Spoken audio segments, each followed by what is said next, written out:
Second one వచ్చేసరికి web development అంటే ఏంటి అంటే పైథాన్లో వెబ్సైట్స్ క్రియేట్ చేయడానికి, అలాగే బ్యాక్ ఎండ్ సిస్టమ్స్లో క్రియేట్ చేసేదే వెబ్ డెవలప్మెంట్. బ్యాక్ ఎండ్ అంటే ఏంటి అంటే డేటా కనెక్షన్ కోసం యూస్ చేస్తాము, login system, server side processing. ఫ్రేమ్వర్క్స్లో ఫస్ట్ వచ్చేసరికి మనం జాంగో గురించి చూద్దాం.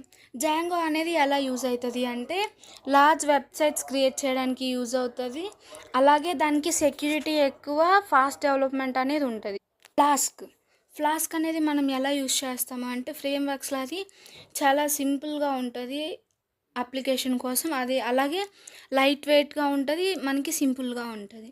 అలాగే ఫాస్ట్ ఏపీఐ అనేది ఎలా పర్ఫామ్ చేస్తుంది అంటే ఏపీఐ అనేది ఫాస్ట్గా క్రియేట్ చేయడానికి పర్ఫామ్ చేస్తుంది. అది వచ్చేసరికి హై పర్ఫార్మెన్స్ అప్లికేషన్గా ఉంటుంది. దీనికి వచ్చేసరికి మనము రియల్ వరల్డ్ అప్లికేషన్ ఎలా చూసుకోవచ్చు అంటే లాగిన్ పేజ్ క్రియేట్ చేయడం, అలాగే user authentication and database connection manage చేయడం కోసం ఉంటుంది. Third one